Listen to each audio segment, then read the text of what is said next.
সুপ্রিয় দর্শক মণ্ডলী, আপনাদের একটা প্রশ্ন থাকে যে আমরা নিয়মিত দাঁত ব্রাশ করছি সকালে এবং রাতে ঘুমাতে যাওয়ার আগে, তারপরও আমার দাঁতের ভিতরে কেন গর্ত হচ্ছে এবং আমাদের দাঁতের ভিতরে খাবার আটকে থাকছে। আসলে যে কথাটি আজকে বলবো সেটা হলো, আমরা প্রতিদিন 2 বার করে দাঁত ব্রাশ করার পরেও আমাদের দাঁতের ভিতরে, অর্থাৎ 2 দাঁতের ফাঁকে আমাদের কিছু ফাইবার জাতীয় খাবার কিন্তু আটকে থাকে, যেটা আমরা ব্রাশ করা সত্ত্বেও কিন্তু আমাদের এটা বের হয় না। তো এক্ষেত্রে আমাদের অবশ্যই একটু সতর্কতা অবলম্বন করতে হবে।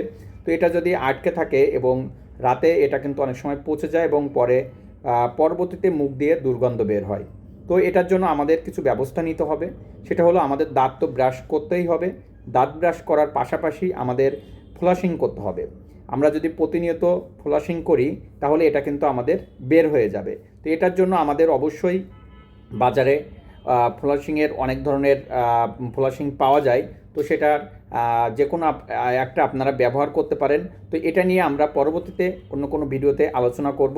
তবে একটা বিষয় আপনারা অবশ্যই জেনে রাখবেন, সেটা হলো যে একটা নির্দিষ্ট বয়সের পরে অবশ্যই প্রত্যেক ব্যক্তির ফ্লাশিং করা উচিত।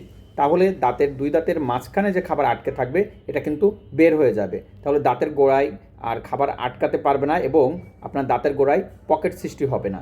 তো পকেট সৃষ্টি হওয়ার আগেই আমাদের সতর্ক থাকা উচিত এবং নিয়মিত আমাদের ফ্লাশিং করা উচিত।